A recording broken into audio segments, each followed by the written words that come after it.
네, 안녕하세요. 저는 스프링거 핸드북 일렉트로케미컬 에너지에서 챕터 2 모던 일렉트로케미스트리에 대해 발표할 전수진입니다.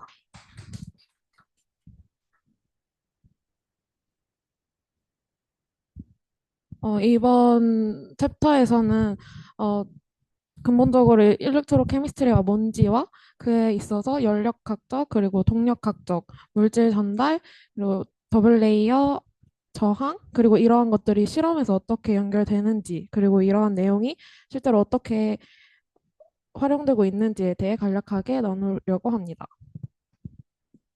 먼저 전기화학의 반응에서의 핵심은 전하의 이동이라고 할 수 있는데요. 환원 과정에서는 전극으로부터 전달을 받아가지고 전하 균형을 맞추는 것이고, 산화 과정에서는 반대로 전극으로 전자가 이동하는 것을 말합니다. 여기서 주목해야 할 점 중에 하나는 이러한 반응이 반드시 전도성이 있는 액체에서만 일어나는 것은 아니다라는 것인데요. 연력학적으로는 가능하지만 연력학적으로 가능하기만 하다면 기체나 고체 뭐 어떠한 형태의 물질에서도 일어날 수 있습니다. 고체 내부에 그 찰지드 베이컨시라는 것이 존재하게 되는데 그것이 이제 전하 운반체의 반응에 참여하기도 해서 고체에서도 이러한 전하의 이동이 일어날 수 있게 됩니다. 이 과정에서는 우리가 원하는 화학종뿐만 아니라 전기나 뭐 열, 빛과 같은 다른 물질이 방출되기도 하는데요. 즉, 즉 전기화학은 물질의 상태를 초월하여서 에너지가 변화되는 모든 계면을 다루고 있는 학문이라고 말하고 있습니다. 이러한 전기화학은 정말 다양한 하위 주제들이 많이 얽혀 있는데요. 연력학부터 뭐 속도론, 물질 전달 등등 각 주제가 주제에 대해서도 되게 많은 책이 나올 정도로 서로 각각이 깊이가 있다고 할 수 있습니다. 이들은 독립적인 개념은 아니고 예를 들자면 전기 이중층의 구조가 어떻게 형성되느냐에 따라서 그 전극의 반응 속도론이 또 달라지기 때문에 서로 유기적으로 고려를 해야 합니다. 가장 먼저 이 책에서 말하고 있는 것은 연력학인데요. 연력학은 에너지의 형태와 변환을 다루고 있는 학문으로서 특정 반응이나 과정이 가능한지에 대한 여부와 그 과정에서의 교환될 수 있는 에너지를 이야기하는 분야입니다. 어, 표준적인 전기화학의 실험은 보통 온도와 압력이 고정된 상태에서 일정한 상태에서 수행이 되게 되는데요. 이 조건에서 시스템의 상태를 설명하기 위해서 가장 편리한 함수가 바로 깁스프리 에너지입니다. 이 자유 에너지는 엔탈피에서 온도와 엔트로피의 곱을 뺀 값으로 정의가 되는데요. 자유 에너지의 변화량이 그 변화량 델타 G가 0보다 작다면 이 반응은 자발적으로 일어나는 반응이며 이 값이 0이라면 평형 상태를 의미하고 0보다 크다면 외부 에너지의 투입이 없이는 반응이 자발적으로 일어나지 못한다는 것을 말하고 있습니다. 어, 전기화학에서 연력화학에서의 이 핵심은 반응이 낼 수 있는 최대 에너지가 얼마인지, 반응을 일으키기 위해서는 최소한 얼마의 일을 해주어야 하는지인데요. 여기서 전기적 일이라는 개념이 들어오게 됩니다. 이는 1920년대에 데바이랑 휘켈이라는 사람이 이온 사이의 전기적 힘을 연구하면서 알아낸 내용인데요. 물리적으로 전기적 일은 전하가 전이차를 거슬러 이동할 때 발생하게 됩니다. 따라서 힘과 거리의 본질적으로 그 힘과 거리의 곱수로 나타낼 수 있고 이동하는 전야량이 클수록 극복해야 하는 전이차가 많기 때문에 전기적인 일의 양도 커진다고 할 수 있습니다. 이 개념을 수식적으로 연결하게 되면은 한 분자가 전자를 얻거나 잃을 때 이동하는 전하량을 NF라고 표현을 하고 오메가는 NFE라고 나타낼 수 있습니다. 이 관계를 셀 전위에서 연결하게 되면 네르스 이퀘이션이 탄생하게 되는데요. 이 식은 셀 전압이 반응물의 농도나 활성도에 따라 어떻게 변화하는지를 알려주는 식입니다. 다음으로는 이러한 연력학적으로 어떠한 과정이 유리하더라도 실제로 그 과정이 일어나기 위해서 동력학적으로도 유리해야 함을 보여주는 내용인데요. 즉 반응 속도의 장벽을 극복할 수 있어야만 반응이 실제로 진행이 될 수 있습니다. 대부분의 경우에는 추가적인 에너지를 가해 주어야 하고 평형 전이보다 더 많이 가해지는 이 추가 에너지를 과전압 오버 포텐셜이라고 말합니다. 수학적으로는 실제 측정 전이랑 평형 전이의 차이로 나타나게 되고 과전압이 클수록 반응은 잘 일어나겠지만 그만큼 시스템의 에너지 효율은 감소합니다. 따라서 그 효율적인 시스템을 만든다는 것은 이 과전압을 최소한으로 줄이면서 또 반응 속도를 극대화하는 것이라고 할 수 있습니다. 그렇다면 이러한 장벽의 높이는 어떻게 결정되는 것인지 말씀드리려 하는데요. 여기에서 아레니우스 식이 언급이 됩니다. 반응 속도 상수 K는 이제 활성화 에너지가 낮을수록 그리고 온도가 높을수록 커지게 되는데요. 전기화학에서도 마찬가지입니다. 전극 표면에 전자가 이동할 때 넘어야 할 그 에너지가 높으면 반응은 정체가 되게 되겠죠. 그래서 이 장벽을 낮추기 위해서 촉매를 쓴다던가 전압을 더 강하게 걸어서 이 에너지 장벽 자체를 낮추는 그런 전략을 취하게 됩니다. 어, 이어서 이 볼머라는 방정식은 전류와 과전압의 관계를 나타내는데요. 이 그래프의 가로축은 오버 포텐셜 그리고 세로축은 커런트를 나타내고 있습니다. 과전압이 0인 평형 상태에서는 산화전류랑 환원전류가 같아서 순전류는 0이지만 반응 자체가 멈춘 것이 아니라 동적 평형 상태에 나타나 있음을 보여줍니다. 어, 과전압을 양의 방향으로 인가한다면 산화 반응이 우세하고 음의 방향으로 인가한다면 환원 반응이 우세해가지고 이제 환원 전류가 증가함을 확인할 수 있습니다. 이로 인해서 총 전류는 과전압에 따라서 비선형적으로 증가하게 되는데요. 이는 과전압이 전하 전달 반응의 활성화 에너지 장벽을 낮추고 그래서 이제 반응 속도를 증가시키기 때문이고 이 그림은 물질 전달 제한이 없는 이상적인 속도론 거동을 보여주고 있습니다. 다음은 매스 트랜스포트인데요. 물질 전달 내용입니다. 이는 반응이 정지하지 않고 지속적으로 일어나기 위해서 반응물과 생성물이 전구 표면의 벌크 용액 사이를 끊임없이 순환해야 한다는 점을 말을 하고 있습니다. 물질이 전극으로 이동하는 방법은 크게 세 가지로 나눌 수 있는데요. 먼저 디퓨전은 농도가 높은 곳에서 낮은 곳으로 물질이 자연스럽게 퍼져나가는 현상을 의미합니다. 여기서 픽스로에 의해 지배되는 내용인데요. 구체적으로 고농도에서 저농도로 향하는 이 확산 플럭스를 거리에 대한 농도 변화로 나타내는 식입니다.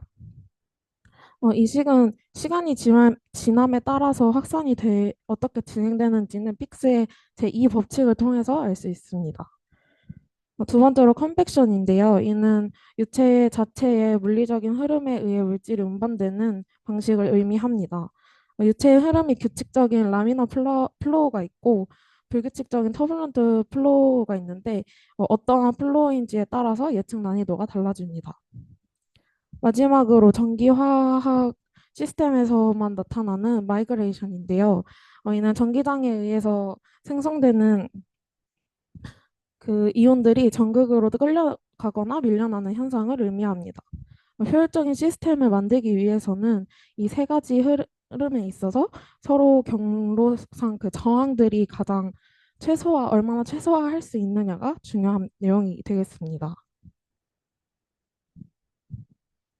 다음은 고체 전극과 액체 전해질의 경계에서 발생하는 현상인데요. 모든 전기 화학의 반응은 계면에서 시작이 되고 이를 지배하는 핵심 원리가 전기 이중층 이론입니다. 본 책에서는 네 가지의 모델을 설명하고 있는데요. 먼저 헬름홀츠 모델은 전극 표면의 전하와 반대 전하를 띤 이 이온들이 한 줄로 붙어 있다고 가정을 하였을 때 전이가 이온들이 전극에 가장 가깝게 접근할 수 있는 이 가상의 면 OHP까지 직선으로 떨어지게 되고 이 이후에는 일정하게 유지되는 개혁을 나타냅니다. 구이트프먼 모델은 열운동에 의해서 전극 근처에 무질서하게 존재하게 되고 이를 디퓨전 레이어라고 말을 하는데 이는 전이가 직선이 아닌 완만한 지수 함수 형태로 검수하는 형태를 띱니다. 스텔은 모델은 그 앞서 말씀드린 두 가지 모델을 결합하는 형태인데요. 전극 바로 앞에 이제 스테른 레이어가 있고 그 바깥에는 확산층이 존재하게 됩니다. 따라서 초기에는 약간 일직선으로 감소를 하다가 이후에는 완만하게 감소하는 복합적인 형태를 나타내고 있습니다. 마지막으로 그레이엄 모델인데요. 이 모델은 더 세분화된 전하를 띤 이온, 더 세분화를 해서 전하를 띤 이온과 그 용매 분자나 특정하게 흡착된 그 이온의 영향까지 고려한 모델입니다.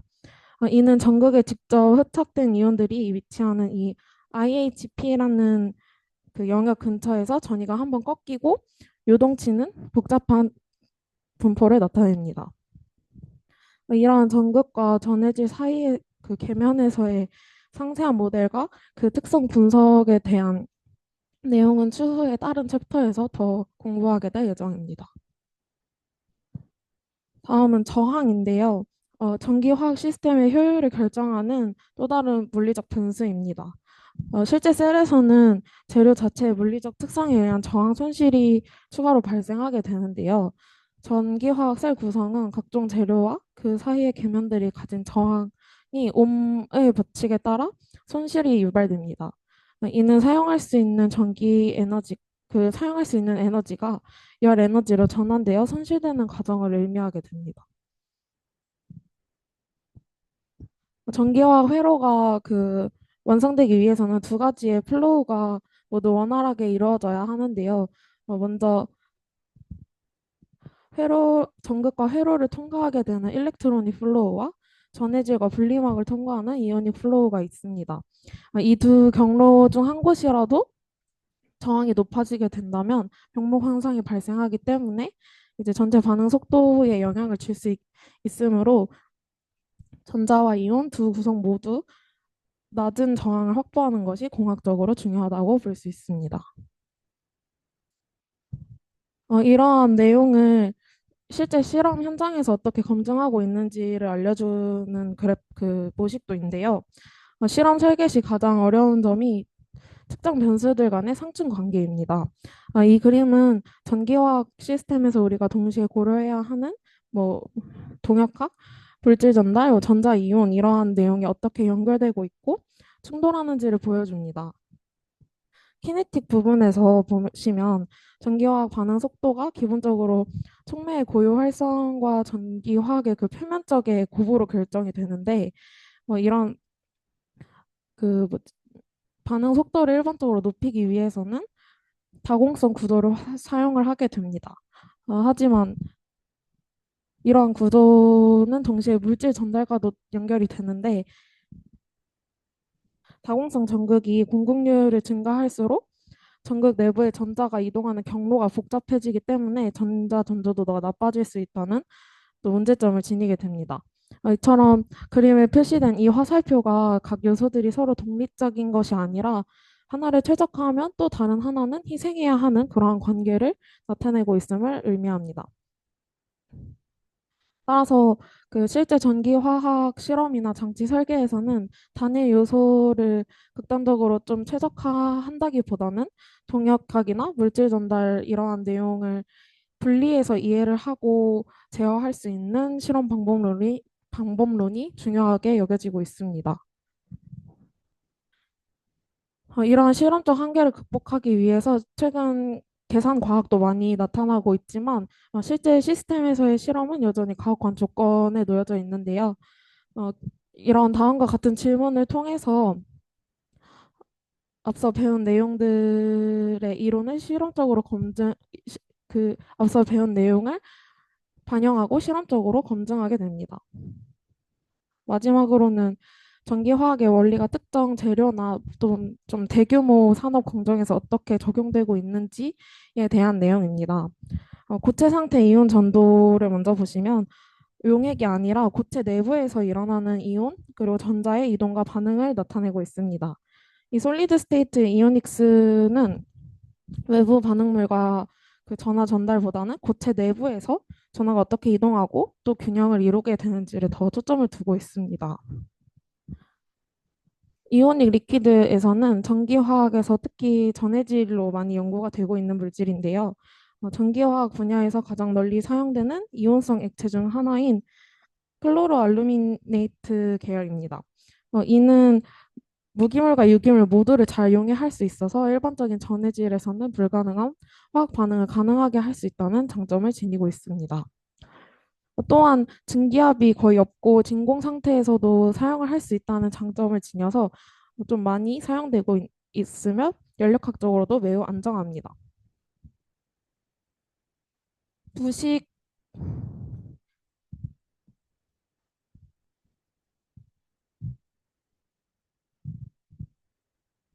부식은 금속이 환경과 반응을 이제 해가지고 더 안정한 상태를 형성하고자 하는 반응인데요. 서로 다른 금속이 접촉을 하게 되면은 전이차로 인해서 이제 한 금속은 산화가 되게 됩니다. 이 과정에서 금속 내부의 전자 전도가 변하기도 하고 표면에서 이온 반응이 일어나기 때문에 혼합 그 전도 메커니즘이 좀 중요하게 여겨지고 있습니다. 이온 흡착에 있어서 부식을 조금 더 이온 흡착이 일어나게 되면 그 금속의 부식을 더 가속시킬 수 있고 또 경우에 따라서는 반대로 안전한 산화막이 형성되어서 부식을 억제하기도 하는데요. 이를 통해 실제 산업에서는 응급 보호라는 것을 사용하여 부식을 제어하곤 합니다. 마지막으로 클로로 알칼리 공정은 좀 가장 규모가 큰 산업 전기화학 공정인데요. 이는 염소가 강력한 살균제로 작용하면서 이제 안전한 식수를 만드는 데 사용될 수 있다는 점이 알려지게 되면서 좀 발전하고 있는 공학입니다. 여기에서는 나피온과 같은 나트륨 선택적 막을 사용해서 그 CL2나 H2와 같은 것을 따로 그 Na 플러스와 따로 분리할 수 있어서 깨끗하게 생산할 수 있다는 장점을 지니고 있습니다. 지금까지 알아본 이 전기화학의 기본 원리들로부터 이제 속도론이나 뭐 물질 전달, 저항, 계면 간의 관계가 모두 연결되어 시스템 효율을 성능을 결정한다는 것을 계속해서 말하고 있는데요.